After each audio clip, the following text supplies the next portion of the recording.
여러분, 오늘 예능 프로그램은 어떻게 만드나 라는 주제로 강연해 주실 이동규 PD, 이동규 교수님을 큰 박수로 맞아주시기 바랍니다.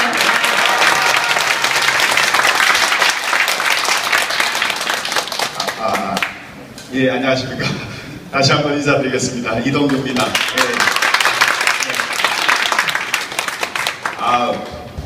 저도 오늘 이 자리에 여러분과 함께 하게 되어서 영광이고요. 또 여기 미디어 센터가 원래 인천에서 새로 8월 달에 오픈이 되어서 이제 한 3개월 정도 되었다고 들었어요. 따끈따끈한 상황에서 제가 초대를 받게 되어 무엇보다 영광입니다. 그리고 또 오늘 대한민국 최고의 인기 PD, 나영석 PD와 제가 함께 하게 되어서 다시 한번 영광입니다. 예. 제 얼굴을 본 적은 없으시죠? 예, 저도 PD였습니다. 예, 저는 이제 SBS에서 17년간 예능 PD로 있다가, 지금 이제 3년 전에 이제 SBS를 그만두고, 이제는 동덕여대 방송연예과 선생으로 이제 와서, 또 여대니까 전부 여학생 아니겠습니까? 그죠? 또 방송연예과니까 전부 연예인들이 되려고 하는 학생들이에요. 주로 배우가 많고, 거기서 지금은 이제, 방송과 함께 학생들을 지도하고 있습니다. 오늘 제가 여러분과 함께 할 이제 주제는, 제가 의뢰받은 주제는 예능 프로그램의 제작 기법과 뭐 에피소드 뭐 이런 거더라고요. 그래서 저는 좀 부드럽게 예능 프로그램 어떻게 만드나, 제가 이제 저한테 주어진 시간이 한 30분 되는데 그렇다고 세세히 다 말씀드리기는 그렇고, 우선 제 소개를 드리자면 다시 한번 제가 도전 천국이라는 프로그램을 제일 처음에 만들었습니다. 보신 적 있으시죠? 다른 건 몰라도 간첩이냐 아니냐 식별할 수 있는 것 중에 하나가 도전 천국을 아나 모르나, 그거 하나로 식별할 수 있고, 그리고 우차사, 한때 잘 나갔습니다. 개콘보다 잘 나갔습니다. 그죠? 보이죠? 그때 달라요. 지금은 또 이 사양기에서 들어서 사실 고전을 면치 못하고 있긴 한데, 그래도 저는 믿습니다. 언젠가는 다시 우차사가 개콘을 누를 날이 올 겁니다. 우차사 보신 분 계세요? 금요일 밤 11시 20분? 그죠? 그 처음 만들고 그 다음에 결정만 때만. 여기 보니까 어르신들도, 어르신 할 것까지는 없겠지만 아버님, 어머님도 계시는데, 여러분은 학생들은 잘 모를 수도 있는데 98년, 99년 그때 IMF로 나라가 어려울 때 국민들에게 큰 위로를 줬던 SBS 프로그램이 하나 있습니다. 그 무슨 프로그램이냐 하면 Knowing Not to Say Goodbye, 실드 위드 키스라는 노래를 히트시켰던 서세원의 좋은 세상 만들기라는 프로그램 혹시 기억하십니까? 모르세요? 기억 안 나세요? 어디 해외 갔다 오셨어요? IMF 때 열심히 일하시느라고. 그때 시청률이 30%가 넘는 국민 프로였는데, 그 영상 편지하면서 이렇게 벌쭉하게 노인 두 분이 있어서, 야들아, 나 텔레비전에 나왔다. 서세원 신은경이 사회 보던, 그때 눈물과. 사실 그 프로그램도 코미디 프로그램이에요, 사실. 제가 이제 오늘 이제 드릴 말씀은 이게 몇 시까지지? 시계가 없으니까 잘 모르겠는데, 하여튼 한 20분 되면 누구 손 한번 들어주세요. 그러면 그 정도. 그 다음에 저보다는 나영석 PD님 목소리를 한 번이라도 들어. 지금 리얼리티 프로그램의 최고, 그죠? 제가 이제 들고 싶은 거는 이제 오늘 의뢰받은 게 예능 PD 어떻게 만드나. 다 말씀드리기는 그렇지만 그래도 한 가지는 말씀드리라고 한다면, 도대체 예능 프로그램이란 뭔가 라는 거를 제가 한번 말씀을 드리고, 그 다음에 예능 프로그램은 다른 장르와 어떻게 다른가를 말씀드리고, 그 다음에 이제 제가 만들었던 프로그램을 샘플로 해서, 그러면 도전 천국고 결정 맞대맞선 우차사는 해서 이제 얘기를 해보도록 하겠습니다. 사실 이제 TV 프로그램은 크게 5가지 장르가 있다고 할 수 있습니다. 뭐 있죠? 예를 들면 교양, 드라마, 시사, 다큐, 예능, 시사, 다큐 이런 걸 합쳐서 보도. 그 다음에 또 있습니다. 김연아를 봤던 스포츠, 이거 5가지 종류로 나눌 수 있습니다. PD가 어디서 일을 하느냐? 그러면은 이 5가지 종류에서 일을 한다고 볼 수 있는 거죠. 예. 이거 주로 이제 이 기준은 뭐냐면은 방송사에서 제작 부서를 기준으로 해서 나눈 거고요.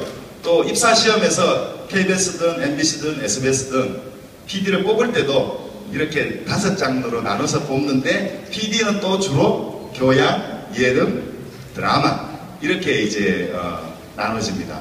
흔히들 말하면 이런 게 있습니다. 문학의 5대 장르라는 게 있습니다. 문학의. 그러면은 시, 소설, 수필, 희곡, 하나 더? 요게 잘 안 나오더라고. 평론. 그래서 학생들이 그럽니다. 넌 이 다음에 커서 뭐 될래? 그러면은 저는 시인이 되겠습니다. 저는 소설가가 되겠습니다. 이럴 수 있잖아요. 그런데 이제 바꿔 말해서 너는 이 다음에 커서 뭐 될래? 그러면 저는 문학인이 되겠습니다. 그러면 아직 좀 초보죠, 그죠? 그 많은 학생들을 만나면 너는 이 다음에 커서 뭐 될래? 그러면 저는 이 다음에 커서 PD가 되겠습니다. 할 수도 있는데 이제는 세상이 정보화 시대가 되어서 너무나 많이 알고 하는 시대가 됐기 때문에 사실은 그 마치 저는 이 다음에 커서 PD가 되겠습니다 라는 거는 이런 대답과 똑같은 거예요. 뭐냐? 너는 이 다음에 커서 뭐가 될래?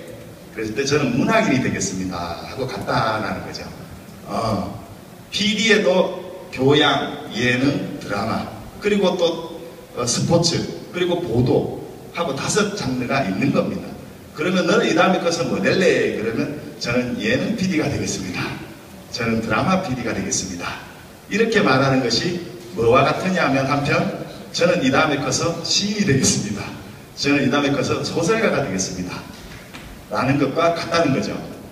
드리고자 하는 말씀은 뭐냐면 이렇게 예능 PD가 일하는 것과 드라마 PD가 일하는 것과 교양 PD가 일하는 것이 그 PD의 세계라든가 일하는 숙련된 기술이라든가 이런 것들이 완전히 달라요. 그러면은 제가 이제 드리고자 하는 것은 이 5가지 교양, 예능, 드라마 또 뭐 있지 보도, 스포츠의 차이를 한번 말씀을 드리면 예능은 이 나머지 이 4개와 다른 독특한 특징이 하나 있습니다. 뭐냐? 보도는 어떤 종류가 있다는 거 아시죠? 뭐 KBS 9시 뉴스 소쿠리 뭐 이런 것도 있고 그 다음에 뭐 MBC 100분 토론 또는 뭐 추적 60분 시사 매거진 2580 등이 있습니다. 그죠? 스포츠는 뭐 따로 설명이 필요 없을 거고 교양은 어떤 게 있습니까? 예를 들면 대표적인 게 다큐멘터리, 다큐 3일, 좋은 아침, 인간극장, 세상에 순간포착 세상에 이런 일이 또 당신이 궁금한 이야기 Y 또는 아침 마당 그리고 또 여유 만만 그죠? 또는 TV 동물 농장 이런 게 이제 생방송 투데이 출발 모닝와이드 뭐 얼추 교양스럽죠? 예, 그리고 각종 다큐멘터리 이런 게 교양이고 드라마는 뭐 설명이 필요 없죠, 그죠? 아침 그 1일 연속극 그죠? 그리고 저녁 1일 연속극 월화, 수목, 미니 시리즈, 주말, 특별, 기획 등등 그죠? 그리고 기타 단막극, 베스트 극장 등등. 예능은 어떻습니까? 프로그램 이름만 들어도 알 수 있는 게 1박 2일. 아이고 제일 먼저 나오더라고 1박 2일이. 왜 1박 2일? 나 여기서 또 요즘 하는 거 삼시세끼 이놈의 새끼 그죠? 그 다음에 그전에 꽃보다 누나 할배 그죠? 또 뭐가 있습니까? 개콘 SBS 인기가요 뮤직뱅크 음악 중심 또 뭐 각종 퀴즈 그죠? 그리고 토크쇼 코미디 그죠? 개콘 코미디 빅리그 또 마녀사냥 등등 슈퍼맨이 돌아왔다. 슈퍼맨이 돌아왔다. 상대 프로 K-POP 시즌 4 그죠? 또 상대 프로 뭐죠? 아빠 어디가? 그 중에 가장 재밌는 게 뭐예요? 슈퍼맨이에요? 아빠예요? K-POP? 슈퍼맨? 그래? 시청률 슈퍼맨 돌아왔다 1등 지난주에 2등은 K-POP 시즌 11%인가? 요새 아빠 어디 가가 좀 물이 빠졌어요. 이제 아빠들 힘내야 되는데 9% 정도. 예. 그리고 또 뭐 무한도전, 진짜 사나이, 뭐 인간의 조건 등등, 그죠? 이런 리얼리티 프로그램이라 그럽니다. 그런 거를 리얼리티 프로그램, 그죠? 일상생활을 그대로 찍어서 내보내는 리얼리티 프로그램. 또 이제 예능의 한 장르고, 또 있다면 독특하게도 시트콤, 거침없이 하이킥, 그죠?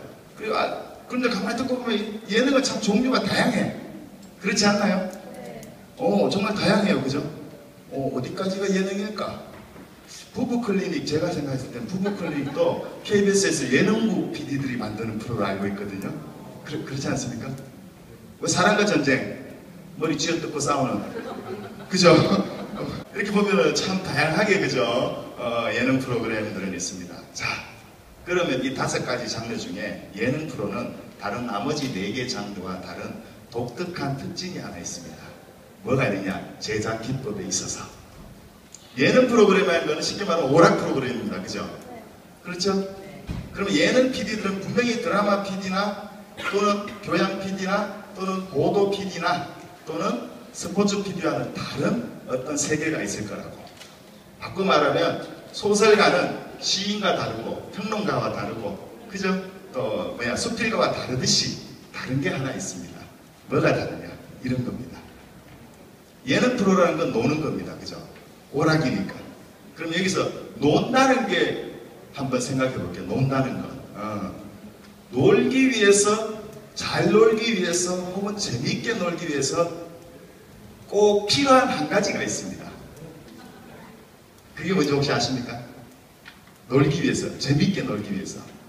조금 유식하게 말씀드리면, 로제 카이와라는 사람이 쓴 놀이와 인간이라는 책에 나오는 데서 제가 예능 프로라는 거는 이런 거구나 하는 거를 해답을 얻은 한 가지가 있습니다.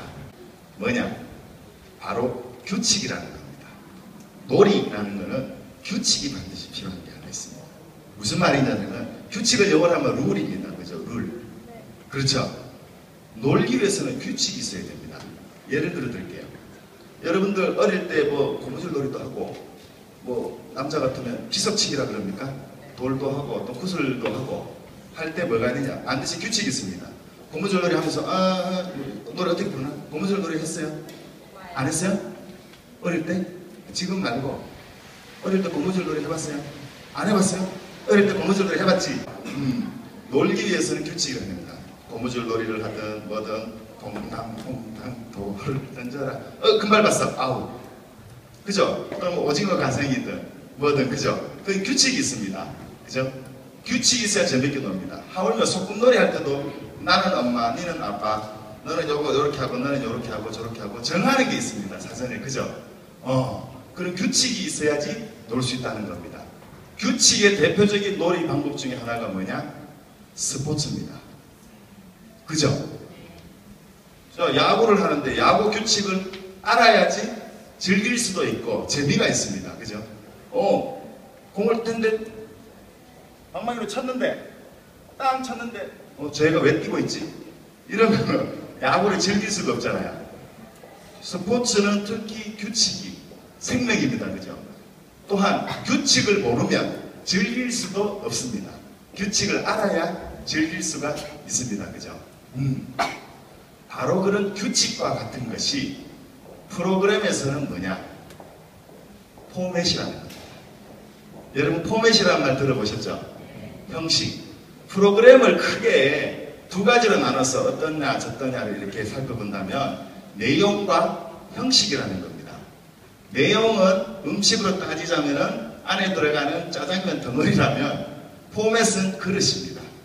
형식은 그릇입니다. 형식을 다른 말로 영어로는 포맷 혹은 장치, 우리 이제 방송쟁이 꾼들은 그걸 뭐 장치 혹은 틀 이런 식으로 얘기를 합니다. 그죠? 내용을 중요시 여기느냐 형식을 중요시 여기느냐에 따라서 프로그램의 5대 장르는 그 특성이 다릅니다. 예를 들면 보도 쪽 한번 봅시다. 예를 들어서 뉴스 형식이 정해져 있죠. 앉아서, 그죠? 앵커가 앉아서 또는 토론도, 그죠? 앉아서 이렇게 얘기하는 포맷은 정해져 있는데 중요한 거는 내용이라는 거죠. 그죠? 보도하는 사건, 기사. 그게 중요합니다. 그죠? 그래서 기자들, 특히 보도 PD들은 포맷보다는 안에 들어가는 내용물, 스토리를 중요시 여깁니다. 교양도 마찬가지입니다. 예를 들면 다큐멘터리, 포맷 뭐 정해져 있습니다. 그죠? 사실 카메라 찍으면 되고 안에 들어가는 내용을 뭐로 할 것이냐. 교양은 그런 것 같더라고요. 이 교양 PD가 저는 또 한편 진정한 PD가 아닐까. 바꿔 말하면 다큐멘터리 PD가. 이 다큐멘터리 PD는 세상을 보는 시각이 중요한 것 같아. 세상을 보는 시각이. 같은 세상을 보더라도 내가 프로그램으로 내보내고자 하는 세계는 다르더라고요. 예를 들면 브라질 남쪽에 보면 아마존이라는 뭐 있나봐요. 지금도 있어요? 그대로 있죠? 아마존 브라질에 그대로 있죠? 야, 어떤 PD가, 다큐멘터리 PD가 아마존에 가서 그러니까 이야, 이런 동물도 있네. 하늘에 나는 새는 이런 게 있네. 땅에는 어이구 물속에 이런 것도 사네. 그러면서 이걸 다큐멘터리로 해야 되겠네. 한국에서는 보기 힘든 것들이네. 그래서 다큐멘터리 아마존의 생태 이렇게 만들 수 있죠. 다큐멘터리로 생태찌개, 그죠? 그죠? 그런데 또 똑같은 다큐멘터리 PD가 내가 아마존에 갔더니 마을이 있는데 원주민들이 있어요. 이 순수한 인간의 삶을 살고 있는 이 원주민들, 그죠? 야, 이거 근데 어머나 현대 문명으로 이 원주민들의 생활이 피폐해지네. 현대화되어서 순수한 원주민의 모습이 사라지고 있네. 그래서 이거를 다큐멘터리로 해야 되겠다 해서 만든 게 MBC 아마존의 눈물이죠.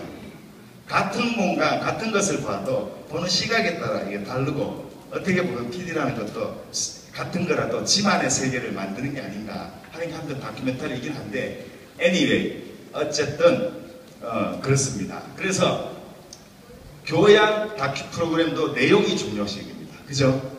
드라마 당연히 내용이 중요합니다. 그죠? 스토리죠. 드라마는 특히 소재, 설정 이게 중요합니다. 그죠? 한때 MBC에서 주몽이라는 드라마가 40% 넘었죠. 그 당시에 히트했던 이유가 고조선을 다룬 데가 없었어요. 늘 새로운 소재. 그죠? 드라마도 특히 새로운 소재, 새로운 배경. 옛날에 지금 생각하면 참 유치하고 우스울 거야. MBC에 드라마에 종합병원이라는 드라마가 있었어요. 혹시 기억나세요? 그거 보셨어요? 보셨구나. 그때 누가 나왔어요? 주인공이? 신은경. 오래 사셨네요. 종합병원이라고 알아? 병원은 아는데, 그지? 드라마 종합병원은 몰라. 그 종합병원은 대단히 히트했죠. 그 히트한 이유가 뭐냐? 그 당시에 최초로 드라마에서 병원을 소재로 했거든. 그것 때문에. 지금이야 뭐, 그죠? 이렇듯 드라마도 스토리, 즉 내용입니다. 그런데 내용보다는 유일하게 포맷, 그릇을 중요시 여기는 장르가 있으니 그것이 바로 예능입니다. 예능을 어떻게 놓을까 하는 그 틀, 그 장치, 그게 중요하다는 거죠. 그게 포맷입니다. 여러분도 아마 이런 얘기 들으실 겁니다. 이제 이 보도나 이런 거 보시면은 가끔 이 프로그램은 일본의 어떤 프로그램의 포맷을 베꼈다. 그런 거 이제 보셨죠? 베끼는 어떻습니까? 아이디어는 먼저 죽는 놈이 임자입니다. 사실 들키지만 않으면 되고. 그런데 anyway, 그죠? 그 포맷을 베꼈다라고 비난을 받기도 하는 장르는 예능입니다. 보도에서 비난받는 것도 아니고 드라마에서 비난받는 것도 아니고 스포츠에서 비난받는 것도 아니고 교양에서도 비난받는 게 아닙니다. 왜? 예능은 늘 새로운 포맷, 새로운 규칙이 중요하기 때문입니다. 보십시오. 예능의 장르 중에는 퀴즈 프로그램이 있습니다. 그죠? 예를 들면 KBS의 우리말 겨루기. 그죠? 아는 분은 아실 거고 그래도 그 시청률 잘 나와요. 10% 나와요. 우리말 겨루기 퀴즈 프로그램. 그 규칙입니다. 그죠? 야, 문제 어떻게 내고 몇 승에서 어떻게 올라가고, 그죠? 그 1등한 사람한테 뭐를 주고, 또는 1대100, 그죠? 결정, 맞대, 맞. 이것도 두 편으로 나눠갖고 어떻게 놓을까? 이거를 하는 거죠. 그죠? 예를 들면 1박 2일 우리 나영석 PD님도 앞에 있지만 늘 고민하는 게 이번 주에 퀴즈 뭘 낼까? 어떻게 밥 먹일까? 어떻게 상품을 줄까? 어디서 어디까지 가게 할까? 늘 이 어떻게 노는 그 장치가 늘 새로운 고민인 거예요. 김태호가 PD가 만드는 무한도전도 마찬가지고 그 중에 특히 제가 만들었던 도전천국도 포맷의 승리입니다. 그거는 다른 거 없어요. 뭐요? 노래 가사 1절 틀리지 않고 그죠? 끝까지 부르는 사람이 이겨. 그래서 1차전, 2차전, 패자부활전, 결승전, 우승. 그죠? 이런 장치입니다. 어떻게 놀까? 바꿔 말하면 규칙을 만드는 거죠. 예능은 바로 이렇게 포맷, 어떻게 놀까를 만드는 거예요. 제가 사실 그리고 우차사 코미디 프로그램도 있잖아요. 그죠? 그 일종의 포맷이에요. 뭐냐? 개그 콘서트가 1999년에 제가 알기로 만들어졌어요. 처음 KBS에서. 그때는 사실 코미디가 인기가 시그러들 때였어요. 개그 콘서트가. 그런데 개그 콘서트래. 코미디라는 장르가. 그래서 그때 MBC 대표적으로 웃으면 복이 와요. 이런 게 있고. 그 당시까지만 해도 코미디가 어떤 거냐 하면 비공개 코미디였어요. 관객이 있느냐 없느냐에 따라 나누자면 공개냐 비공개냐 이렇게 나눌 수가 있는데 그때는 관객이 없는 비공개 코미디 드라마처럼 스튜디오에서 연기하는 코미디였어요. 그래서 인기가 시들어질 때 개그 콘서트라는 새로운 형식이 들어온 거예요. 공개 무대로 관객을 갖다 놓고 공연을 하는 대학로 소극장에서 하던 공연이 그쪽으로 옮겨온 거죠. 거기다가 새로운 형식 공개 코미디라는 새로운 형식 포맷으로 거기다가 지금까지 그 연주하고 있는 이태성 밴드 그죠? 그래서 콘서트라는 형식을 접목해서 죽어가던 코미디를 새롭게 부활시킨 게 개그 콘서트고 지금까지 이어져 오고 있고 우차사 또한 마찬가지였어요. 우차사가 처음 만들어진 게 2002년이에요.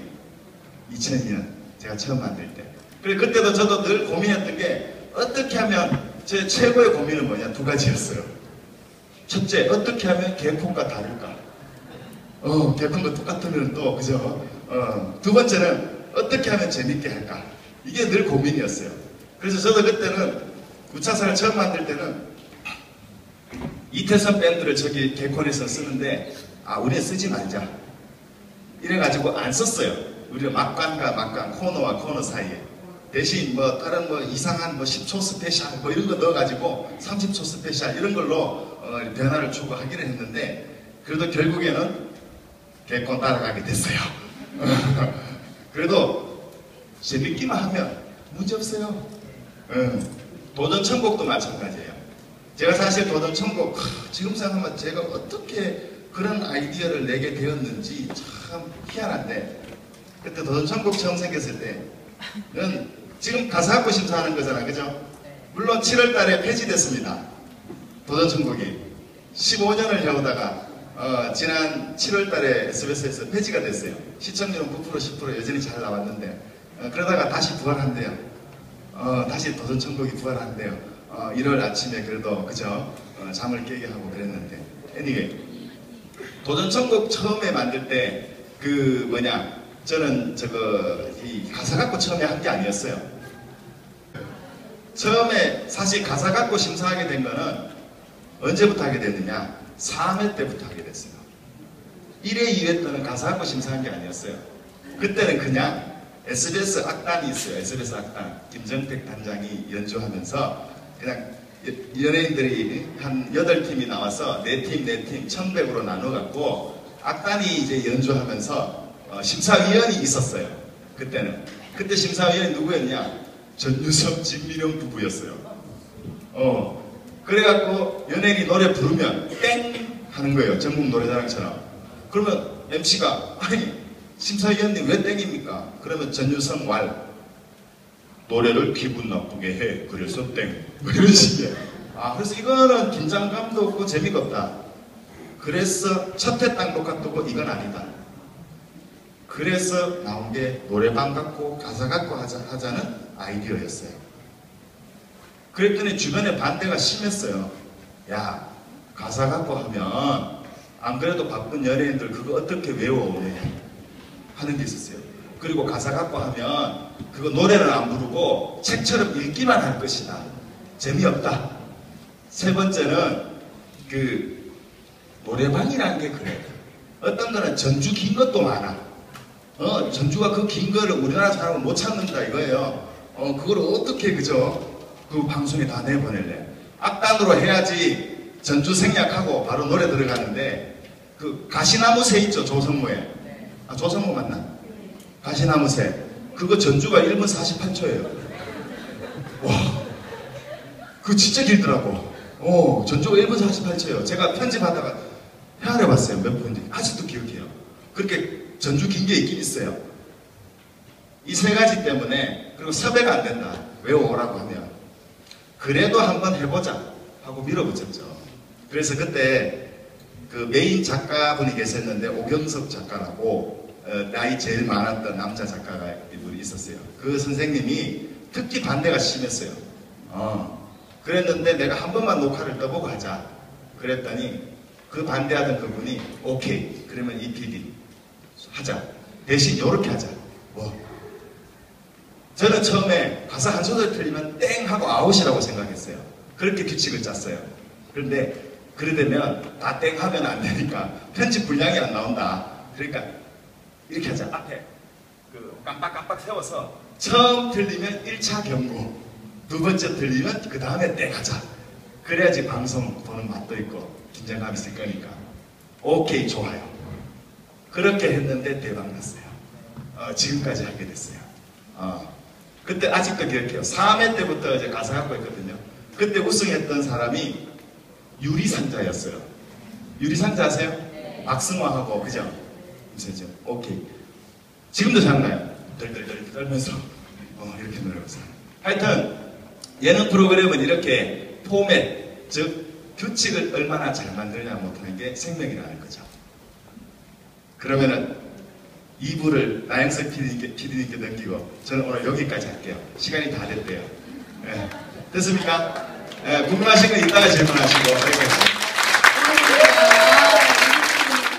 나영석 PD께서 방송의 크리에이티브라는 주제로 오늘 강연해 주시겠습니다. 큰 박수로 맞아주시기 바랍니다.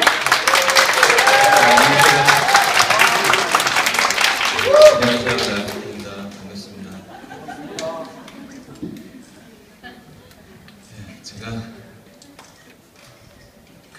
방금 강의는 정말 좋은 강의였어요. 왜냐면 저처럼 업계에 있는 사람들은 저 내용이 얼마나 여러분 사실은 듣기 힘든 말씀을 우리 교수님께서 정말 알기 쉽게 설명을 해 주신 겁니다. 다시 한번 교수님께 박수.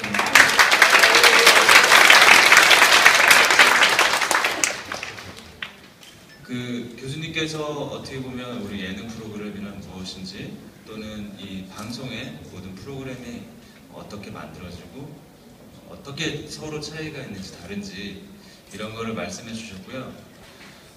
저는 사실 오늘 제가 말씀드릴 주제는 방송을 만드는 크리에이티브, 과연 어떤 창의적인 생각을 가지고 방송을 어떻게 만들어 나가는지 그런 부분에 대한 내용인데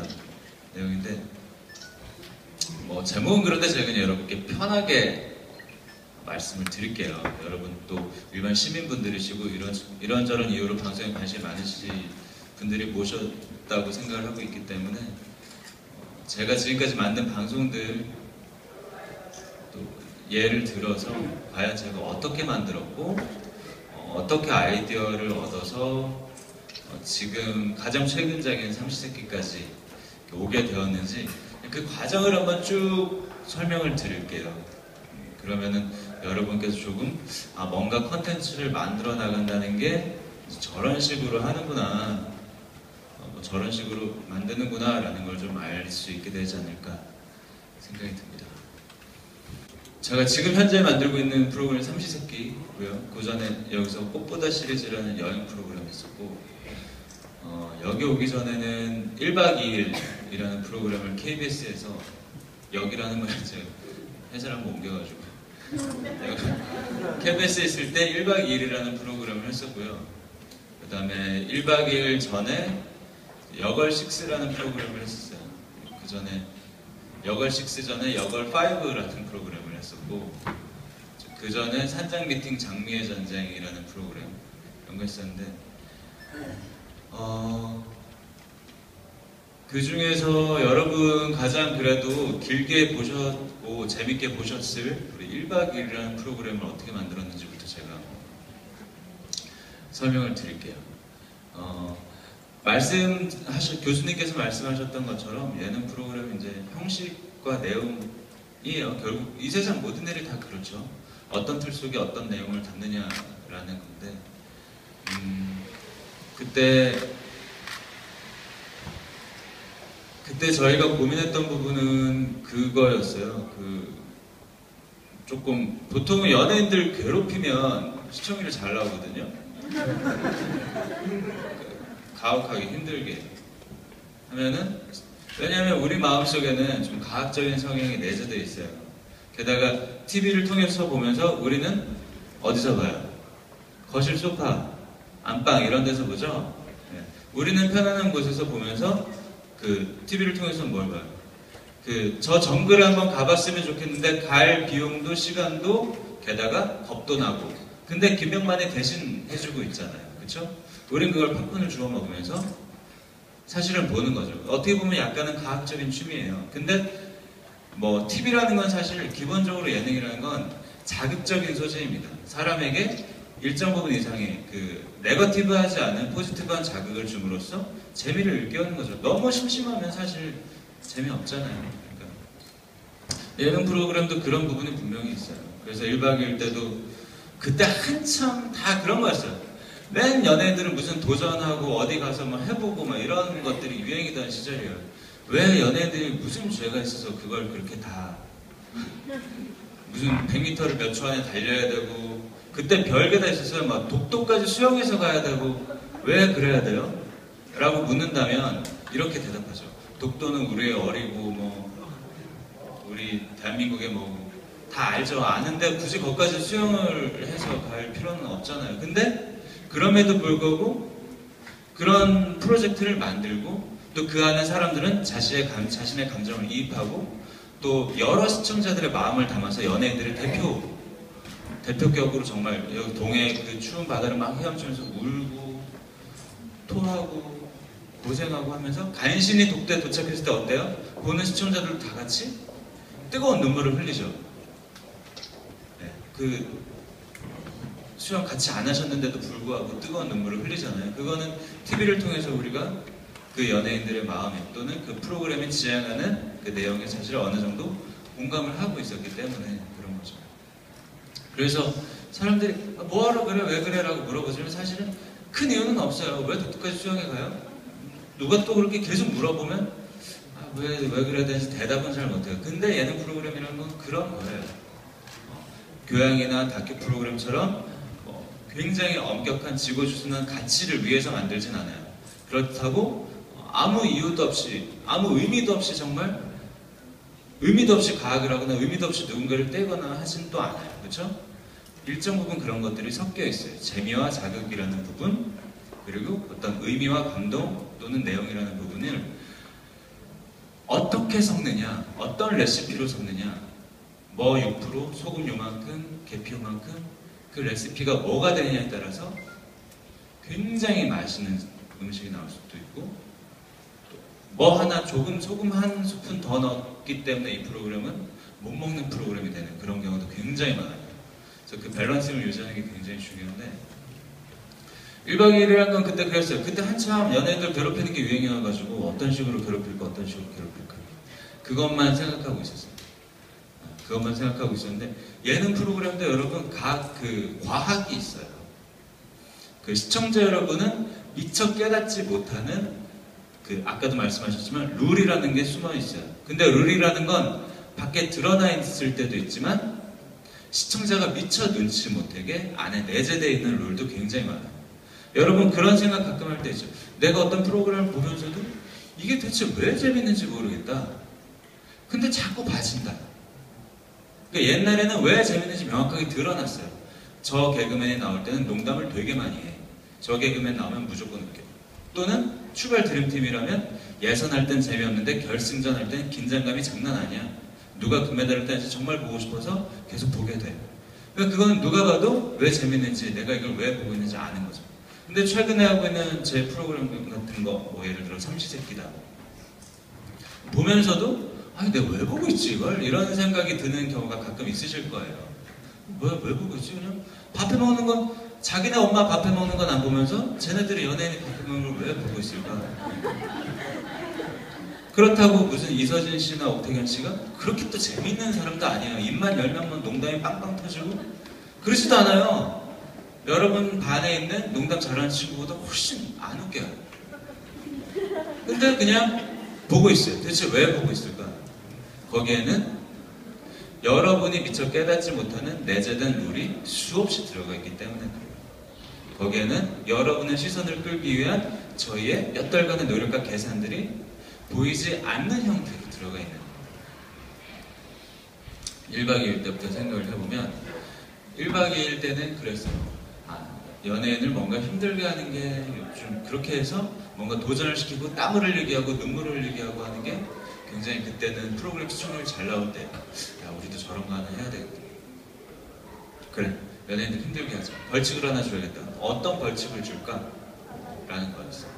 어떤 벌칙을 줘서 아무거나 막 시킬 수는 없잖아. 너 독도까지 수영해라 뭐 이런 건 딴 방송에서 했으니까 백두산까지 올라가라 할까? 아무것도 안 먹고 올라가라 그럴까? 뭐 예를 들어 뭐 사막에 가서 한 100일 살라 그럴까? 여러 가지 생각을 하게 되죠. 그때 저희가 생각해낸 건 뭐였냐면 1박 2일에 외부적으로 드러내는 룰은 그거예요. 어떤 그룹이 여행을 간다. 여행을 가는데 그 안에서 한 끼는 굶게 된다. 멤버가 모두 밥을 먹을 수 있는 건 아니다. 절반은 한 끼를 굶게 된다. 그리고 잠을 잘 때 절반은 밖에서 자야 된다. 그렇죠? 이게 이 두 가지 룰을 가지고 만든 거예요. 밥을 먹는 데 있어서 절반은 굶어야 되고 잠을 자는 데 있어서 절반은 밖에서 자야 된다는 거죠. 근데 이 부분에 사실은 얼마나 많은 계산이 들어가 있는지 제가 여러분한테 한번 말씀을 드릴게요. 사람들은 기본적으로 과학적인 감정이 있다고 그랬죠. 그렇죠? 근데 사람들은 악인이 아니에요. 선인이에요. 쉽게 말해서 그 과학이 도를 지나치면 불쾌해져요. 보기 싫어지고요. 그렇죠? 근데 1박 2일이라는 거 보면서 불쾌할 정도는 아니었어요. 그 선을 왔다 갔다 하지만 불쾌할 때도 있지만 그래도 뭐 쉽게 말하면 안전선 안에서 놀고 있다는 느낌을 우리는 강하게 받게 되죠. 그 이유는 그 구체적인 벌칙의 내용에 있어요. 밥을 굶는다는 행위는 여러분 밥 굶어본 적 있어요? 하는 사람한테는 굉장히 괴로워요. 밥 한 끼 굶으면 너무 괴롭죠. 배도 고프고 먹고 싶죠. 그렇죠? 그럼 예를 들어 연예인들한테 자, 이 중에 어떤 게임을 해서 1, 2, 3등은 밥을 줄게. 4, 5, 6등은 밥을 못 줘. 그러면 보통 연예인들한테 그런 얘기를 안 하고 자, 1, 2, 3등은 뭐 예를 들어서 칭찬을 해줄게. 4, 5, 6등은 너 내가 뭐라고 혼낼 거야. 이 정도. 솔직히 얘기하면 1등 해도 그만? 안 해도 그만이죠. 그러면. 그쵸? 그러면 어떻게 하겠어요? 자, 여기서부터 저기까지 달리기야. 해요. 시작하면 대충 하죠 라고 방금 대답하셨는데 대충은 안 해요. 왜냐면 그들은 그게 직업이니까. TV 안에서 브라운관 안에서 재미와 행복을 주는 게 그분들의 직업이에요. 그들은 대충 하지 않아요. 대신에 열심히 하지도 않죠. 왜? 그들의 직업은 재미를 주는 거기 때문에 그들의 직업은 100m 선수가 아니에요. 그러면 웃기려고 하죠, 보통. 보통은 웃기려고 해요. 강호동 씨가 뛰다가 난 돼지라 못 뛰어요 막 이런 말을 한다든지 아니면 김종민 씨가 뛰다가 바보 흉내를 내면서 넘어진다든지 그런 거 할 생각을 벌써 출발선부터 하고 있어요. 그걸 가지고 비난하시면 안 돼요. 그게 그들의 일이고 여러분들의 행복을 주기 위해서 그분들은 아침부터 밤까지 그것만 생각하시는 분들이에요. 근데 자 100m 달리기 할 거예요. 1, 2, 3등은 밥 줄게요. 4, 5, 6등은 저녁 굶게 된 거예요. 진짜로 안 줄 거예요. 정말 괴로워요. 해놓고 요이 땅 하면 미친 듯이 뛰어요. 왜?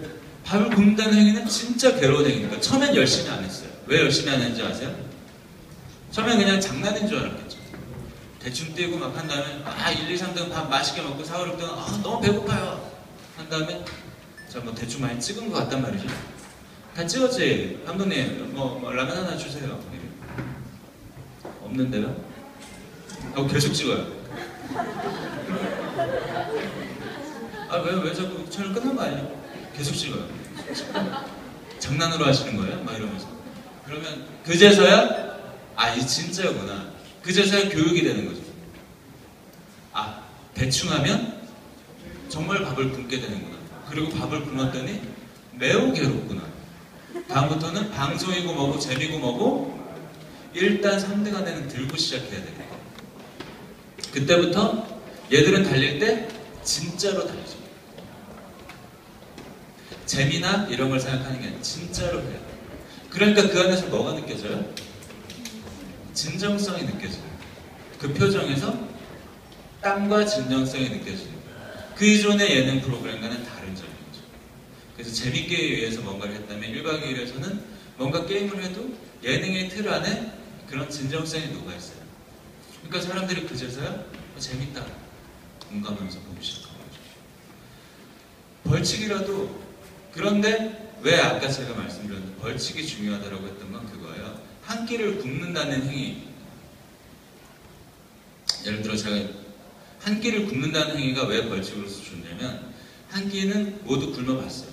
괴롭다라는 걸 알아요. 그치만 우리 마음속에서 어때요? 저 한 끼 굶는다고 죽지 않아요. 그렇기 때문에 웃으면서 봐도 우리가 양심의 가책을 안 느끼는 거죠. 무슨 말인지 아시겠어요? 우리가 편하게 가하게 심정을 즐길 수 있도록 예능 PD가 장을 만들어주는 거예요. 여러분은 그들의 4, 5, 6등의 밥을 굶는 걸 보면 마음껏 깔깔거려도 미안하지 않죠. 한 끼 정도 굶어도 건강에 좋다 그러니까. 잠을 자는 것도 봐요. 1, 2, 3등은 방에서 자요. 4, 5, 6등은 겨울엔 텐트에서 자고 여름에는 그냥 아예 밖에서 자요. 그 밖에 자고 오신 분들은 알겠지만 막 등 베기고 막 불편하죠. 그쵸? 그렇다고 죽지는 않아요. 요즘은 레저러도 사실은 많이 해요. 일부러도 돈 주고 캠핑장에 가요. 그렇기 때문에 보는 사람들은 안온한 마음 상태에서 보게 되는 거예요. 그러나 막상 거기서 막 밖에서 자고 이러면 불편하죠. 그들은 불편하니까 하기 싫으니까 하고 시청자들은 그 하기 싫어하는 사람들 간의 경쟁을 보고 그 경쟁 속에서 누군가는 벌칙을 당하고 누군가는 상을 받는 것에 대해서 마음 편히 웃을 수 있게 하죠. 그게 제일 중요한 거예요. 사람은 웃을 수 있어요. 어떤 상황에서도. 그런데 그것이 기분 좋은 웃음인지 아니면 내가 왜 저것까지 마음 졸이면서까지 저런 걸 봐야 돼? 또는 나 이렇게 기분이 나쁘지 웃기긴 웃긴데 그런 프로는 좋은 프로그램이라는 생각이 들잖아요. 그래서 마음 편하게 웃을 수 있는 프로그램이 바로 예능 프로그램의 기본이에요. 그래서 1박 2일이라는 프로그램은 사실 한 끼를 굶고 하루를 밖에서 자는 그런 기본적인 벌칙을 가지고 시작했던 거예요. 그리고 그게 2007년에 그렇게 시작을 했었어요. 그리고 프로그램을 쭉 했어요. 그때는 리얼리티에 대한 개념 같은 건 사실 많지 않았어요. 그때 우리 1박 2일의 캐치프레이즈가 야생 리얼 로드 버라이어티인가 뭐 하여튼 그랬어요. 근데 그 뭔가 리얼에 대한 개념이 있어서 나온 게 아니라 그냥 그런 단어가 그 당시에 유행이었어요.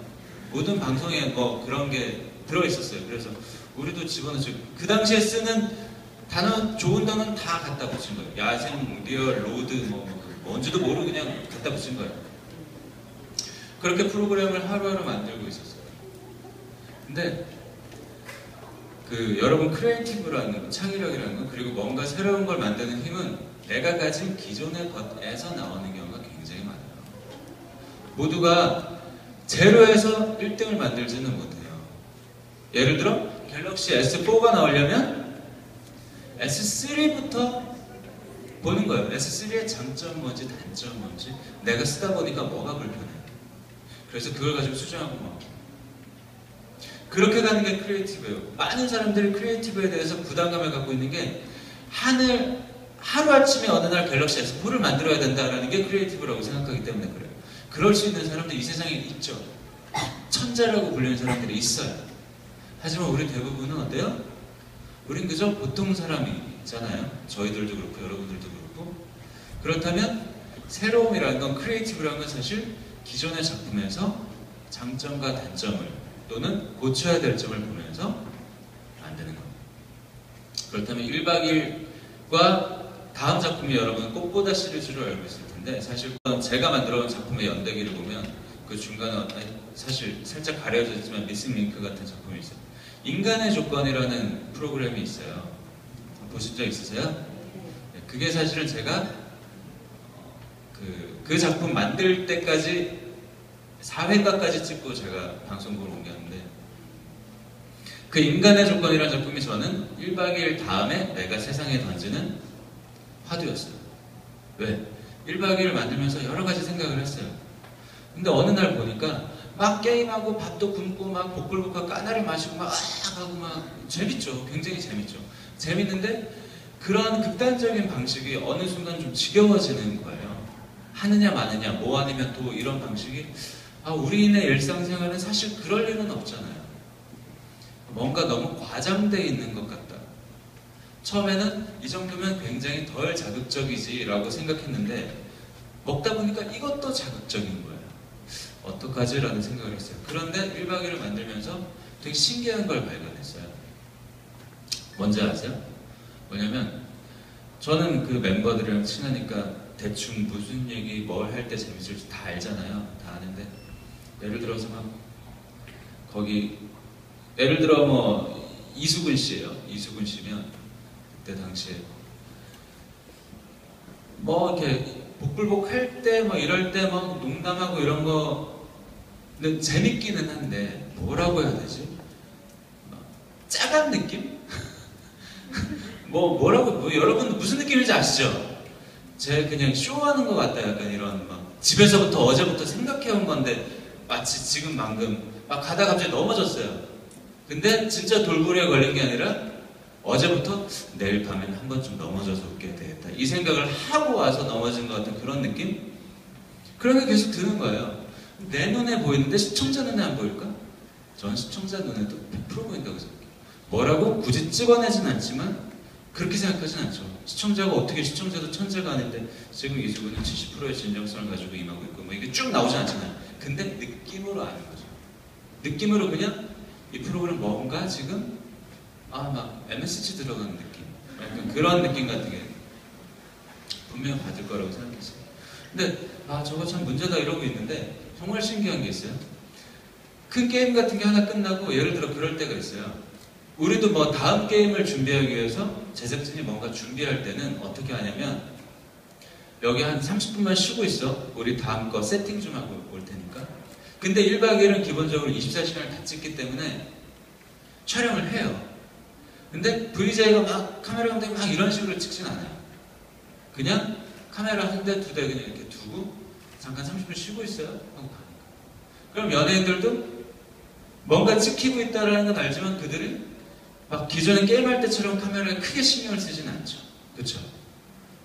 찍고 있다는 건 알지만 훨씬 편한 상태가 돼요. 그 안에서 하는 말들은 너무 웃긴 거예요. 왜냐면 이건 이미 방송에 안 나간다고 생각을 하고 있기 때문에 이수근도 본래 이수근으로 돌아가는 거죠. 자연인 이수근. 본래 김종민, 본래 이승기, 원래 강호동이 거기서 대화를 나누고 있습니다. 근데 늘 방송 끝나고 보면 편집을 하면서 보면 그런 부분, 내가 의도하지 않았던 부분에서 진짜 자연스럽고 내추럴한 이야기들 그리고 진정성 있는 대사들이 나오는 거예요. 뭐 예를 들어 그런 거죠. 이수근은 코미디언이라는 생각을 하기 때문에 방송에서 웃겨야 된다고 생각해요. 근데 그렇게 카메라가 있을 땐 무슨 얘기를 하냐면 얼마 전에 태어난 자기 자식 이야기를 하고 또 내가 가정을 꾸리면서 힘든 일, 즐거운 일 이런 걸 얘기해요. 그런 걸 강호동이 옆에서 상담을 해줘요. 수근아, 니 그래 하면 안 된다. 아한테 이래 해야 된다. 막 얘기하면 그런 거예요? 그런 얘기를 막 해요. 그러면 승기가 결혼하면 그런 거예요, 형? 이러면서 옆에서 막 보고 있어요. 근데 그런 부분들이 실제 막 게임하고 뭐 밥을 먹고 중내산에 할 때는 그런 이야기를 할 여유 자체가 없어요. 없고 굳이 그런 얘기를 하려고 시키면 또 어떻게 해요? 괜히 또 꾸미게 되는 거예요. 카메라가 찍고 사람들이 보고 있다고 생각하는 순간 사람들은 나도 모르게 날 포장하게 되거든요. 그렇게 순화할수록 리얼리티는 떨어져요. 훨씬 더 재미가 없어져요. 그래서 그때 알겠어요. 저런 이야기들, 저런 상황을 카메라 앞으로 진짜 브라운관으로 넣어놓고 싶다. 이젠 더 이상 복불복하고 누가 1등하고 이런 걸로 사람을 재밌게 하는 게 아니라 저들의 진짜 생각, 진짜 고민. 왜냐면 연예인이기 이전에 그 사람들도 그냥 우리와 똑같은 사실 일반인이거든요. 그런 것들을 그냥 가감없이 편하게 보여주고 싶은 프로를 만들고 싶다. 그래서 그때 생각했죠. 그런 상황이 자연스럽게 나오게 해야 되겠다. 이런 상황. 왠지 카메라도 한 대밖에 없는 것 같고 왠지 이제는 막 일상적으로 이런 거 신경 안 쓰고 편하게 얘기할 수도 있는 상황. 어떻게 해야 될까? 그래서 생각해낸 게 1박 2일이 아니다. 9박 10일을 찍어야 되겠다 생각을 한 겁니다. 1박 2일만 찍어서는 뭐예요? 내일이면 어차피 끝날 녹화예요. 그러면 나는 연예인으로서의 내 모습을 유지할 수 있어요. 쉽게 말하면 카메라 앞에서 연기할 수 있어요. 근데 사흘, 나흘, 닷새, 엿새 지나면 연기도 힘들어요. 연예인들도 무슨 여러분 본인 아주 평범한 사람들이에요. 그들 언제까지 이렇게 가면을 쓰고 있겠어요? 사흘, 나흘, 닷새, 엿새 지나면 어느 순간 그냥 넋을 놓게 돼요. 내 진짜 모습을 보여줄 수밖에 없겠다. 그런 프로그램을 만들어야 됩니다. 하루 이틀 찍는 게 아니라 한 일주일 정도 찍는 프로그램 하나 만들어야 됩니다. 그래서 나온 게 사실은 인간의 조건이에요. 많은 사람들이 인간의 조건은 없이 살기 이런 여러 가지 그런 여러분 앞에 세워질 룰이 있죠. 그 연예인들이 어떤 게 없는 조건을 체험해 보면서 인간은 무엇으로 사는지에 대해 고찰해 보고자 한다. 그게 바로 겉에 드러나 있는 포맷이라면 숨어있는 PD의 계산과 의도는 수없는 게 따로 깔려있는 거예요. 그건 여러분이 못 알아봤으면 하는, 그리고 몰라도 상관없는 그런 계산들이 깔려있는데, 그 중에 하나가 어떤 연예인 그룹을 최소 일주일 동안 팔로우하면 그들의 진짜 모습, 진짜 고민, 진짜 생각이 드러나겠다 라는 생각을 한 거예요. 그래서 여러분 인간의 조건 1회, 2회 때 보면 아시겠죠? 그런 부분이 있어요. 개그맨 김준호 씨가 누구죠? 또 다른 개그맨인데 이름이 뭐죠? 이름이 갑자기 기억이 안 나죠? 예, 박성호 씨하고 좀 안 좋은 관계였어요. 왜냐면 선후배 사이로 10몇 년 있었는데 좋을 때도 있고 안 좋을 때도 있잖아요. 근데 대부분 그런 거는 방송에서 얘기를 안 한단 말이에요. 그런 거는 왜냐면 방송에서는 늘 개그맨이기 때문에 특히 우울한 얘기는 안 해요. 늘 즐거운 얘기, 포지티브한 얘기, 농담 이런 것만 하죠. 근데 인간의 조건을 찍으면서 처음으로 나 저 사람 저런 불편해, 같이 못 자겠어 라는 얘기를 해요. 그리고 박성호 씨도 후배인데 나한테 저러고는 김준호가 또 불편하고 싫고, 그래서 그들이 한번 부딪혔다가 중간에 화해 비슷한 걸 하게 되는 과정이 인간의 조건에 보면 그런 과정이 보신 분 있으실지 모르겠는데, 저는 그런 거는 프로그램마다 하는 역할이 다른데, 그러니까 그런 자연스러운 감정의 흐름은 이 정도는 찍어야 보여줄 수 있겠다.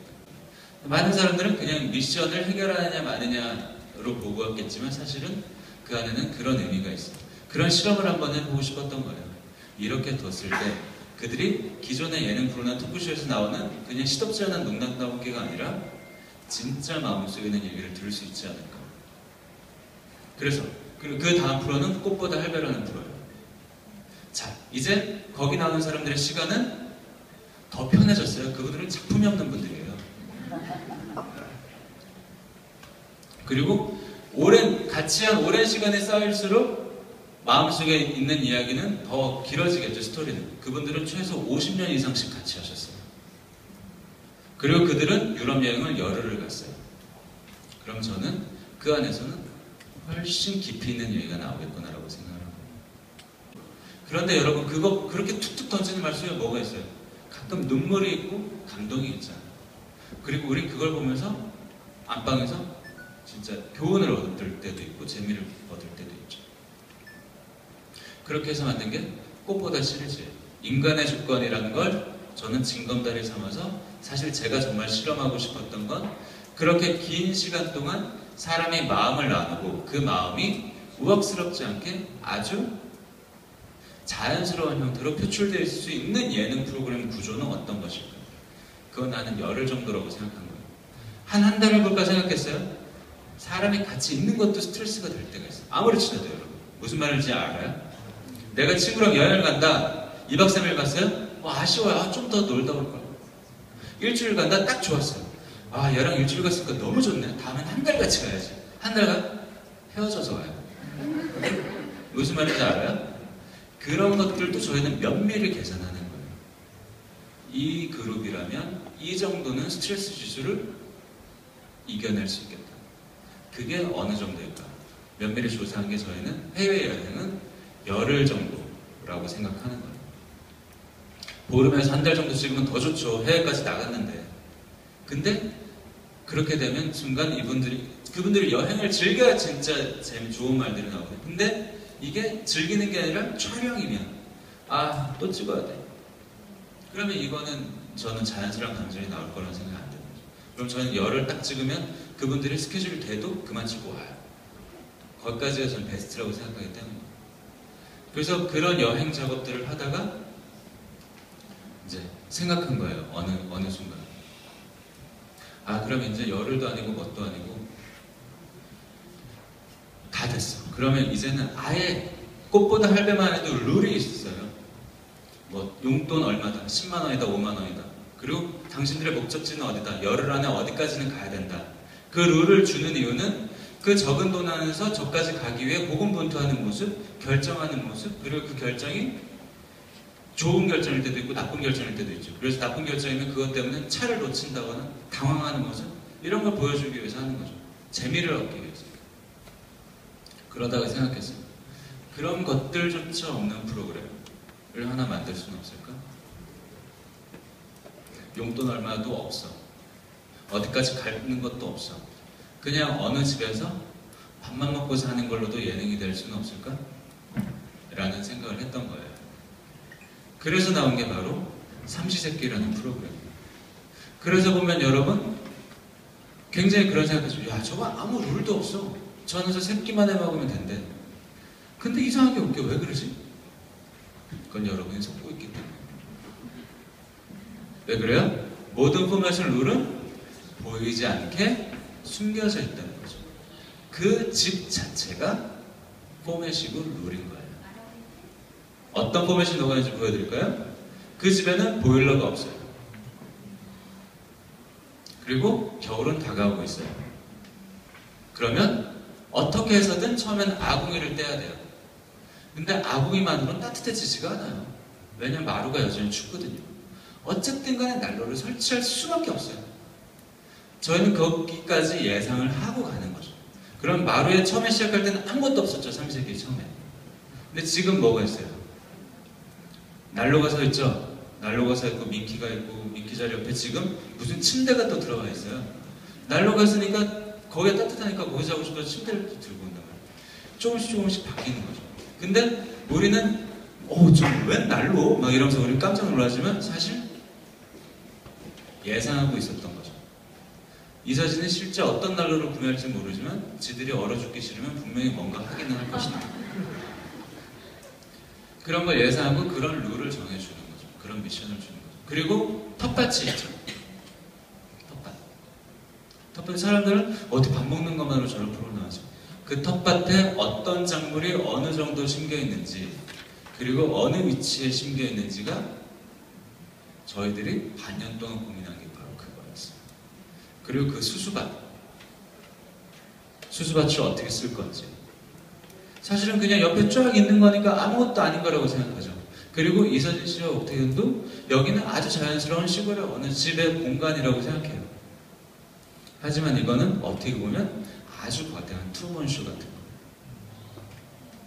그런데 모르죠. 출연하고 있는 이서진, 옥태균도 그런 부분을 모르고 시청자들조차 그런 부분은 몰라요. 그냥 아 좋겠다 시골이야. 어머 쟤네 무슨 뭐 하려고 하는데 파가 없네. 당연히 없죠. 우리가 없도록 이미 6개월 전부터 계획해놨습니다. 그런 거예요. 여러분은 속고 있죠. 근데 그거는 한편으로는 속고 있는 거지만 또 한편으로는 굉장히 리얼한 공간인 건 또 부인할 수 없어요. 실제 시골집이고 실제 논밭이 있고 다만 여기서 여러분께 내가 가정되게 속고 있다라고 얘기했던 부분 사실 그거를 일정 부분 우리 입맛에 맞게 변형해 놨다는 거죠. 그래서 그들이 살기 위해서는 어떤 행동을 할 수밖에 없게. 그리고 그 안에서 이서진과 옥택연은 즐겁게 뛰어놀고 사람들은 왜 재밌는지 모르겠는데 웃겨 이러면서 보는 거죠. 왜 웃기겠어요? 가스렌지를 설치해줘도 되는데 굳이 안 주고 아궁이에 불을 피워야만 할 수 있게 해놨다는 거죠. 그러니까 장작을 패다가 무슨 뭐 실수해서 웃기고 불이 안 붙어서 웃기고 가마솥이 너무 무거워서 웃기고 그런 상황은 우리가 가스렌지를 안 줬기 때문에 나오는 상황이에요. 그걸 시청자들은 그런 걸 보면서 또 재미와 시골에서의 힐링과 판타지를 얻는 거죠. 그러니까 모든 룰을 안에다가 보이지 않게 숨겨놓고 시청자에게는 그야말로 리얼한 아웃풋만 자연스럽게 보여주는 그런 단계까지 프로그램은 지금 어떻게 보면 진화해 있는 거예요. 뭐 여기까지 말씀드리고 그 뒤는 교수님과 같이 한번 그러면 말씀드리도록 하겠습니다.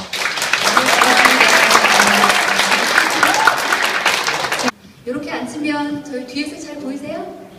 괜찮으세요? 네. 사실은 저도 여쭤보고 싶은 말이 많지만 오늘 이렇게 특히나 방송에 꿈을 가진 학생들이 많이 있기 때문에 제 질문은 좀 접어두고 여러분들의 질문 대신해서 좀 드릴까 합니다.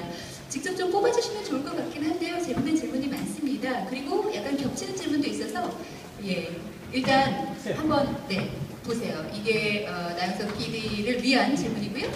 그리고 저 보드가 이동규 PD님을 위한 질문이 되겠습니다. 그래서 직접 뽑아주시겠습니다. 먼저 어떻게 할까요? 선후배 차이로 할까요? 이 교수님부터 한 장 뽑아서 대답을 해주시면 좋을 것 같은데 사실은 제가 미리 봤는데 어머님 질문이신가 봐요. 얼마나 궁금한지 두 분 모두에게 질문을 주셨거든요. 딸이 PD를 한다면 시켜야 되느냐? 딸이 PD를 한다면요? 네, 그 질문이 양쪽에 들어가 있어서 그냥 제가 임의적으로 한번 여쭤보고 싶었습니다. 누가 그런 질문을 주셨습니까? 딸 가지는 분이. 아니시네요. 딸이에요? 아니네요. 본인이 딸이게? 네. 엄마가 질문한 것처럼. 저기에도 특이한 룰이 있긴 있을 것 같아요. 네. 딸이 그 PD를 하고 싶어 하면 어떻게 해야 되느냐? 나영석 PD님께 한번 여쭤볼게요.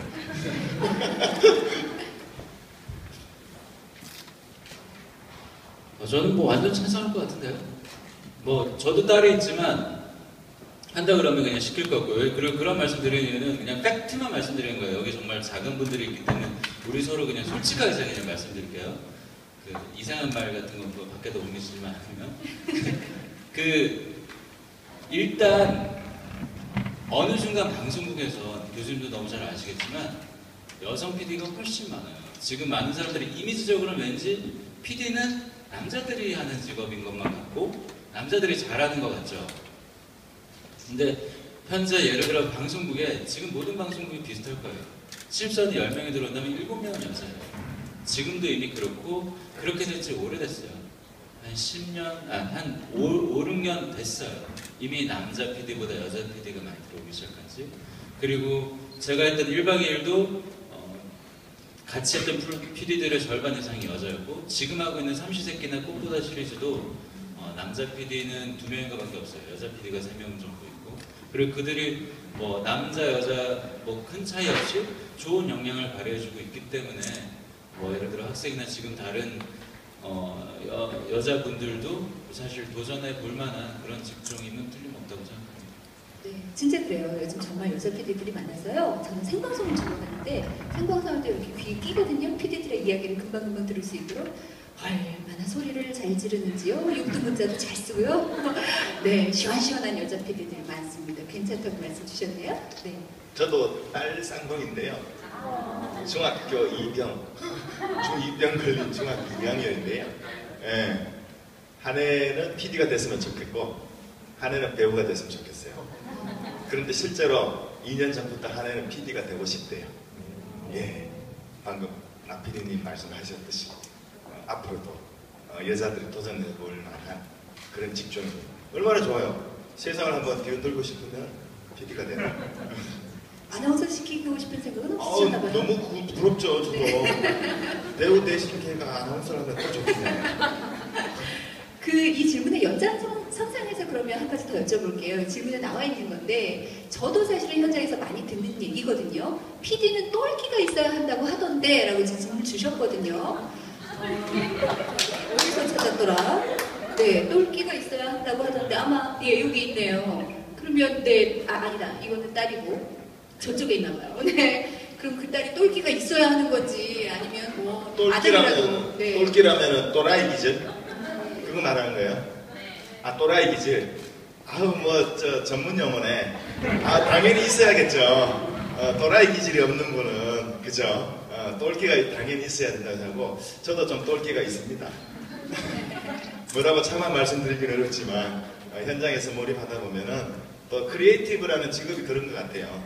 당연히 도라이 기질이 있고 정상을 정상으로 안 보고 또는 비정상을 정상으로 보고 이런 것들이 있어야지 또 새로운 이 크리에이티브라는 게 새로움을 창조하는 거니까 있는 그대로를 있는 그대로 생각을 하면 그런 것들이 안 나오지 않을까. 그래서 있는 그대로를 그래도 뭔가 안 있는 그대로로 뭔가 생각하려고 하는 어떤 그런 게 똘끼라면 똘끼라고 할 수 있는 것 같고 아마 나피디님은 또 다른 똘끼를 어떤 기준이 또 따로 있을 것 같아요. 무조건 똘끼라기보다는.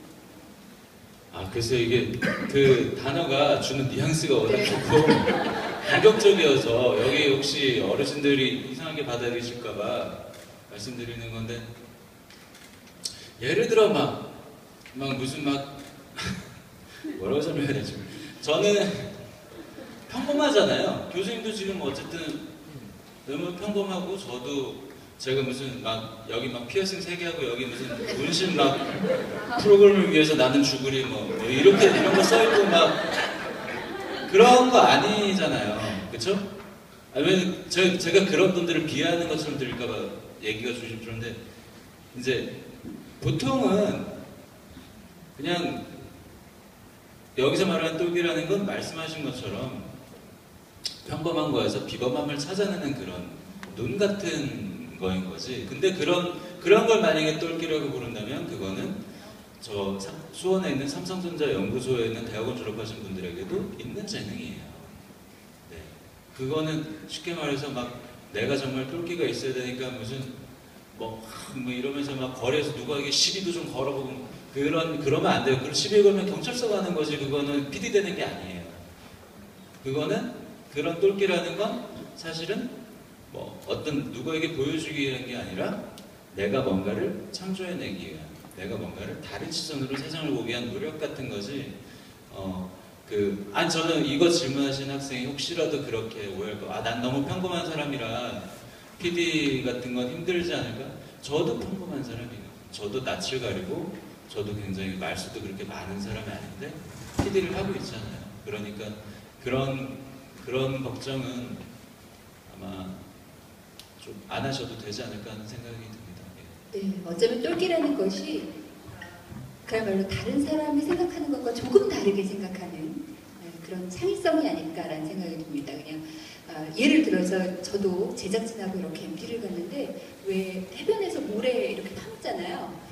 근데 어떤 PD 한 분이 왜 목은 놔두냐면 얼굴에다 갑자기 이렇게 모래를 파묻기 시작했어요. 그래서 그때 농담 삼아 똘끼가 있는 PD다 이런 얘기를 하기는 했는데요. 물론 그걸 하라는 얘기가 아니고요. 어쨌든 다른 아이디어, 다른 시선으로 세상을 볼 수 있는 눈이 좀 필요하다. 그것은 비단 PD뿐만이 아닐 겁니다. 아마 각자의 분야에서 좀 필요한 부분이 아닐까 싶습니다. 그리고 또 여러 가지 질문이 있는데요. 제가 얘기하는 동안 이렇게 보시라고 좀 제가 시간을 끌었는데 네. 사실은 재밌는 질문이 있어요. 나영석 PD께는 삼시세끼 다 드시나요? 이런 질문이 있어요. 네. 이건 구체적으로 말씀드릴게요. 그 현장에서 그 촬영을 하고 있을 때 사실 예를 들어 출연자들이 밥을 먹을 때 우리는 뭐라고 했어요? 그걸 찍고 있겠죠. 그렇죠? 그러니까 사실은 촬영할 때는 한 끼도 못 먹는 경우가 굉장히 많다고 되게 멋있겠다, 그렇죠? 다 먹어요. 왜 못 먹겠어요? 그 돌아가면서 다 밥 먹고 그 옆에 박차 한 200m 떨어진 곳에 박차한 데가 되게 돼 있거든요. 그래서 저희는 출연자들 모르게 교대로 한 명씩 가서 거기서 얼른 밥 먹고 와요. 그래서 세 끼 다 잘 먹고 있습니다. 네.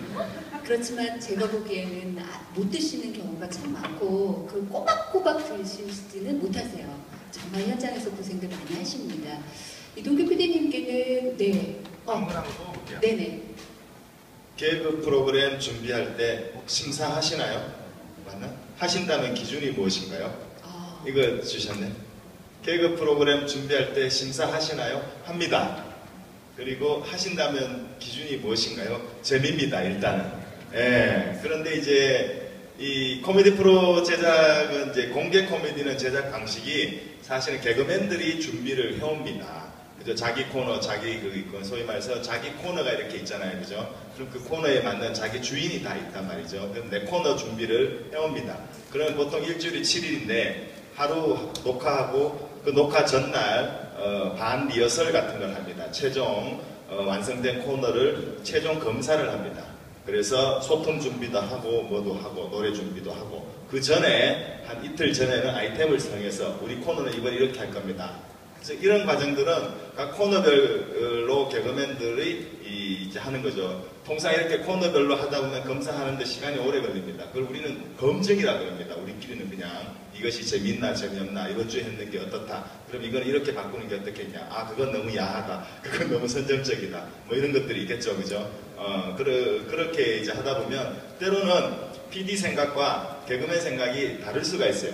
개그맨 내가 생각할 때는 이 코너가 내가 이렇게 준비한 게 이번 주에 재밌을 것 같은데 PD는 그건 아니지 않느냐 하면 이런 것 때문에 좀 갈등이 생기기도 합니다. 그렇지만 어찌됐든 그렇게 이제 검증을 하고 그 다음에 그 기준은 뭐냐 어쨌든 재미죠. 근데 코미디는 한편 요소 중에 뭐가 있냐 하면 반복이라는 게 있습니다. 똑같아요 사실. 매주 똑같아요. 그 유행어 그죠? 어떤 한 코너가 있으면 처음에 이 코너가 이 사람이 나오면 그 다음에 이 사람 들어오고 이 사람이 하는 말이 지난주와 거의 비슷하고 똑같고 그래서 탄생하게 되는 게 유행어입니다. 똑같은 걸 반복하니까 앙대요? 이때쯤에 앙대요 나와야 되는데 가끔은 이제 뭐 1, 2, 3를 치면서 앙대요 하고 나올 때 안 나오고 한 번은 넘기고 그 다음에 앙대요 하면서 반전을 주기도 하고요. 그래서 코미디 프로는 어찌됐든 그 검증을 할 때 재미고 거기에 약간의 변화 그리고 유행이 될 수 있을까 없을까 뭐 그런 것들 이 기준이라면 기준이랄 수가 있겠네요. 하여튼 예. 네, 좀 궁금증이 풀리셨는지 모르겠는데 그나저나 이동규 PD님 앙대요가 아니라 앙대요입니다. 네, 또 뽑으셨나요, PD님? 네, 제가 뽑은 질문은 두 가지인데 PD라는 직업의 장단점이 무엇인가요? PD 하기 싫은 적 있으세요? 라는 질문인데요. 이 말 직업에 아무래도 관심이 많으신 것 같아요. 여기 학생분들이 계셔서 장단점 한번 고민해 보겠습니다. PD라는 직업의 장점은 저도 지금 이 질문 먹고 머릿속으로 잠깐 생각해봤는데 그런 건 장점인 것 같아요.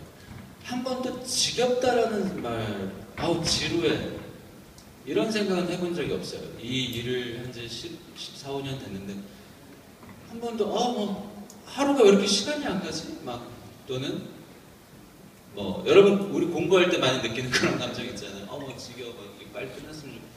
이런 생각은 한 번도 해본 적이 없는 것 같아요. 그러니까 늘 뭔가 새로운 걸 만들기 위해서 고민하고 또 뭐 그렇기 때문에 지겹다는 없었어요. 근데 PD 하기 싫은 적 있으세요? 라는 질문. 이게 결국 PD의 단점이 뭐냐라는 건데 첫째, 일이 너무 많아요. 그 아까 여자 PD 가능하냐라는 질문에 사실 그 비슷한 것도 있는데 조금 과하다 싶을 정도로 OECD 규정에 어긋나는 짓들이 방송국에서 많이 이루어지고 있어요. 여기 현업에서 활동하시는 아나운서분들이나 PD분들은 당연히 이게 무슨 말인지 아실 텐데 밤이고 낮이고 새벽이고 없고 실제로 저랑 같이 이런 주연출들은 그냥 집에 갈 생각을 거의 옷가방을 싸서 나가요. 그냥 회사에 출근할 때. 그래서 며칠씩 그냥 회사에서 먹고 자는 경우도 많이 있고, 그러니까 이거는 참, 근데 앞으로 이건 좀 더 나아지지 않을까, 시간이 지나면서 이런 부분은 조금씩 나아지지 않을까 하는 거. 그렇게 일이 많다는 게 사실은 단점이죠. 그리고 뭔가 새로운 걸 계속 창조해내야 된다는 그런 부담감은 분명히 있지만, 그런 걸 해냈을 때 희열이라는 것 또한 굉장히 크기 때문에 이 일을 계속하고 있는 게 아닌가 싶습니다. 네, 또 하나 뽑으셨나요? 예. 도전 천국 장수 프로그램으로 진행되는데 장수 비결은 무엇입니까? 생각해보니까요 그런 것 같아요. 예. 이 콘텐츠라는 게 그래요. 아까 제가 말씀드렸듯이 예능, 교양, 드라마가 있는데 하나 차이가 있으면요. 그 교양과 예능은 시작은 있지만 끝은 없는 콘텐츠예요. 그래서 이 교양이나 예능은 그 어떤 생명력을 주기 위한 분명히 뭔가가 있을 거예요. 그죠? 그러니까 지금까지 장수를 해왔죠. 공통적인 특징은 뭐냐? 단순한 변화만 있었던 게 아니라 그동안 계속 진화를 해왔다는 거예요. 그런 측면에서 도전 천국이 과연 장수한 비결은 뭘까? 아까 전에 나영석 PD님이 말씀하셨듯이 저도 그런 게 아닐까 해요. 제가 도전 천국 처음에 할 때는 그냥 악단이 나와서 연예인들이 제비로 불렀어요. 심사도 제비로 했어요. 그런데 3회 때부터 바꿨어요. 왜? 이렇게 해가지고는 긴장감을 못 준다. 재미가 없다. 전국 노래자랑은 순수한 일반인의 모습을 보여주는 거일지 모르겠지만 연예인들도 똑같이 그렇게 노니까 진정성이 없는 거예요. 솔직함이 없는 거예요. 그럼 뭔가 솔직하게 진정하게 노는 걸 보여주자. 그래서 가사 갖고 하는 거를 심사를 했어요. 그래서 사실 그렇게 하다 보니까 도전 천국에서 받은 질문 중에 가장 많은 게 뭐냐? 정말 가사 갖고 해요? 에이, 앞에 뭐 있겠죠? 에이, 그래도 어른이 나오면 떨어지면 그래도 다시 한번 부르게 하겠죠. 편집에서 빼고. 이런 거예요. 실제로 그렇게 안 했어요. 그대로 가사 갖고 외우게 했어요. 그래서 저도 아직도 기억해요. 김수희 아시죠? 멍에 불렀던. 김수희 씨가 처음에 나와가지고 에이, 내가 그래도 여기 왕고 참인데 근데 예선전에서 떨어진 거야. 와, 녹화 끝날 때까지 뒤에 서 있기는 한데 앉아 있기는 한데 웃지를 못하고 얼굴이 불그락불그락해서 정말 자기가 나를 떨어뜨려 이렇게 된 거예요. 그래서 결국에는 도전 천국이 제일 마지막에 우승자가 한 명 딱 탄생을 하면 땀과 노력의 결실이거든요. 그게 단순한 재미의 결실이 아니라 두 번째는 공정함이에요. 규칙의 공정함이에요. 저는 도전 천국의 포맷이 성공할 수 있었던 게 심사위원이 시청자라는 거죠. 도전 천국의 재미는 노래도 노래지만 연예인이 얼마나 노래를 잘하나도 있지만 심사 제대로 하나 안 하나를 같이 심사하는 거예요. 그죠? 그렇게 했기 때문에 솔직하고 진정성이 살아있었기 때문에 지금까지 장수를 할 수 있었고 거기에서 오는 재미는 깨끗하거든요. 그래서 감동을 주거든요. 그런 게 아닐까 합니다. 네. 재미라는 뿌리에서 여러 가지가 또 탄생하네요. 무엇들이 필요한지 아마 잘 들으셨을 겁니다. 그리고 또 열심히 골라주셨는데요. 네, 저는 좀 가벼운 질문이죠. 지금까지 만났던 연예인 중에 누가 평상시 제일 재밌나요? 라는 질문. 다 재미있으시겠죠? 네, 저는 이서진 씨가 최고인 것 같아요. 왜냐면 이분은 근데 제가 아까 삼시세끼 뭐 얼마나 이런 프로다 저런 프로다 제가 뭐 제 잘난 척 하려고 일부러 그렇게 얘기했지만 사실 삼시세끼는 이서진이 절반 이상을 하고 있는 것 같아요. 그러니까 왜냐면 이 양반이 대단한 점은 카메라 앞이나 밖이나 차이가 전혀 없어요. 전혀 진짜 1g도 차이가 없어요. 아무리 그래도 차이가 다들 조금은 있기 마련이거든요. 전혀 없어요. 그러니까 방송에서 보여주는 그거 그대로 실생활에서도 똑같기 때문에 실생활에서도 꽤 웃겨요. 그리고 두 번째 질문 여기 하나 더 있는데 PD가 꿈이라 신방과 쓸까 고민했었는데 신방과 꼭 가야 되나요? 요거 입시를 앞둔 학생이나 아니면 그 학부형 분들께서 이런 질문 가끔 하시는데 신방과를 가면 도움이 안 되진 않겠죠. 당연히 방송에 관련한 지식이나 이런 걸 알 수 있기 때문에. 근데 그냥 팩트만 말씀드리면 현재 PD를 하고 있는 사람의 그 출신과는 신방과랑 관계없는 과가 굉장히 많아요. 일례로 저는 행정학과를 나왔고요.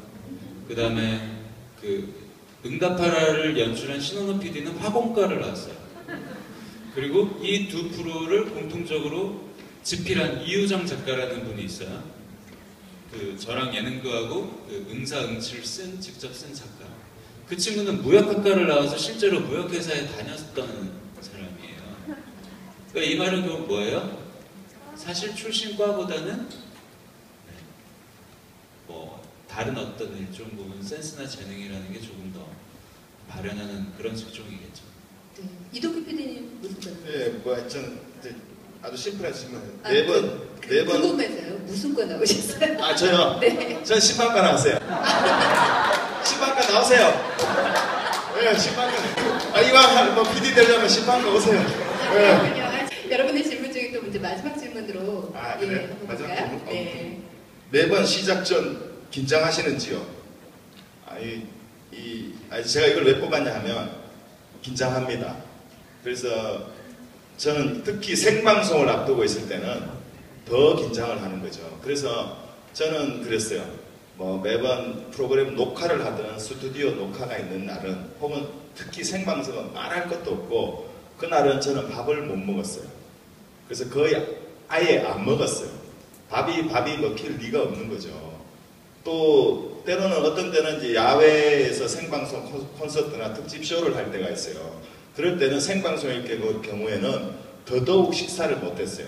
그래서 한때 저는 집이 저쪽에 서울이지만 저쪽 어디지? 저 잠실 쪽에 그 올림픽 그 체조 경기장에서 그 큰 특집 쇼를 할 때 그 생방송이었어요. 그러면 한 4, 5일 전부터 무대 설치가 시작되거든요. 그럼 계속 걱정이 돼요. 그래서 저는 그 전날은 그 근처 의관에서 잤어요. 그리고 다시 아침에 일찍 일어나서 리허설하고 왜냐면 걱정이 돼서 그 긴장은 생방송은 말할 것도 없고 매번 그 편하게 녹화 뜨는 뭐 결정 맛대 마시든 도전 천국도 늘 녹화 뜨는 날에는 소화가 안 돼요. 밥이 밥 같지가 않아요. 30세끼 아마 만드는 양현석 PD님도 녹화 뜰 때는 밥맛이 없을 거예요. 왜 그럴까라고 생각했을 때는 여러 가지 이유가 있지만 하나만 딱 꼽으라면 프로그램이란 거는 공동 작업이기 때문에 그런 것 같아요. 어디서 어떻게 하나만 다양한 스태프들, 다양한 출연자들, 그죠? 카메라, 조명, 음향, 의상, 컴퓨터 그래픽 또는 출연자 등등 어디서 어떻게 사고 날지도 몰라요. 그런 거 여러 가지를 어쨌든 PD는 총 그거를 책임을 져야 되고 사실 PD는 프로그램의 전체를 보거든요. 유일하게 전체를 보는 사람이 PD가 아닐까요? 방송이라는 것 자체가 긴장이 되고 함께 일하는 스태프들도 출연자들도 긴장하기는 마찬가지고요. 아마 가장 긴장되는 직업 중에 하나가 PD일까 싶어요. 예. 네, 그렇습니다. 아주 작게는 뭐 3명, 4명, 크게는 100여 명까지 그 출연진을 한 분이 관리하시는 거거든요. 얼마나 예민해져 있는지 직전에는 진행자들은 절대 말을 안 겁니다. 네, 요구하지 않아요. 큰일 납니다. 이제 마지막 질문 한번 받아볼까요?